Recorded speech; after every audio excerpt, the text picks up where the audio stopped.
Robin Moses, and I'm doing a beginner's tutorial for Shamrocks. So I have this palette already out from my rainbow tutorial that you guys requested on if I could do a design in 10 minutes or less. It will be also in the beginner's playlist. So with that being said, I have the green already mixed, so I said, hey, evil client, can we do shamrocks on your design and add to it? And she said, yeah, so here we go. Thanks, evil client. Everybody say thank you to evil client. And if you have any questions, ask. We both go and look and answer as best as we can.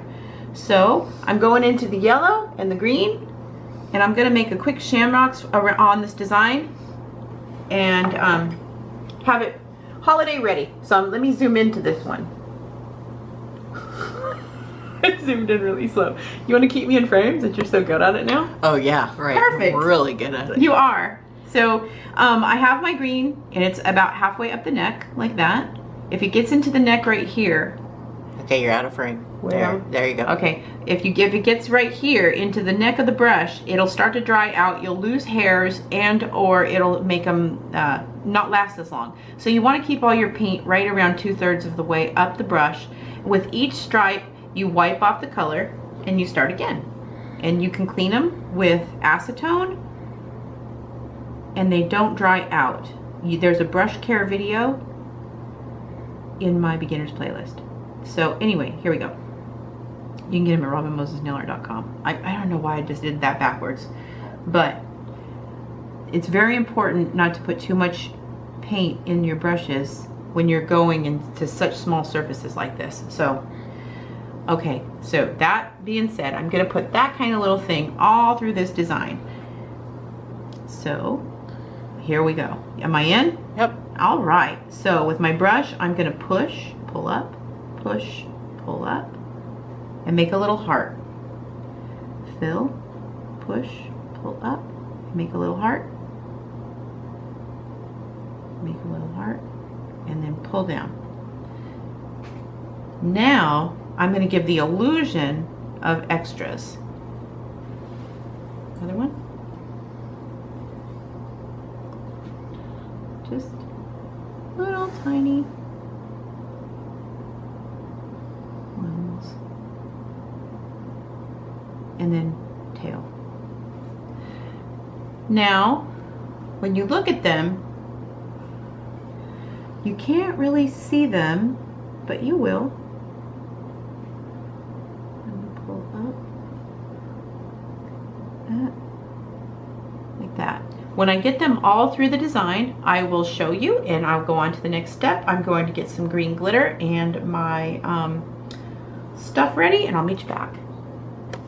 Okay, so here is the green glitter. I got this green glitter just at, I think it was a gift. And so any green glitter will do. I'm sure that you can find them everywhere right now. And I'm mixing it with textile medium. All about it in the beginner's playlist. Okay, I get it mostly mixed here, and then I go and I mix more into the tip of my brush that way, so it's really nice and coated with glitter. See, I didn't look up, I was almost out of frame. Okay, so just quickly, I'm gonna just hit each one with a little tiny bit of glitter, just to give it a little dazzle. You can do these a million different ways.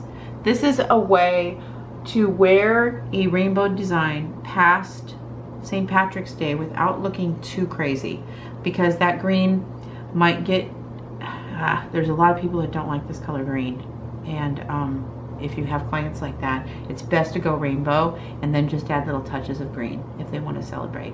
You can also add like gold nuggets around here,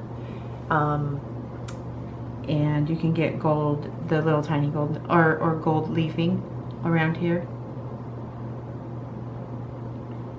and just add some gold glitter around all the little designs, whatever you guys have handy. It's not about having the best, it's about having the best imagination. And if you can have imagination and a little bit of stuff, you can do a lot That should be my tagline. Oops, and stay in the frame. I have 2 taglines. You don't need a lot. You just need a lot of imagination and try and stay in the frame. Robin Moses, nail art wizard, Ph.D. Hail to the N.A.W. Okay, so, all right. And I think that's that. I'll have a picture for you.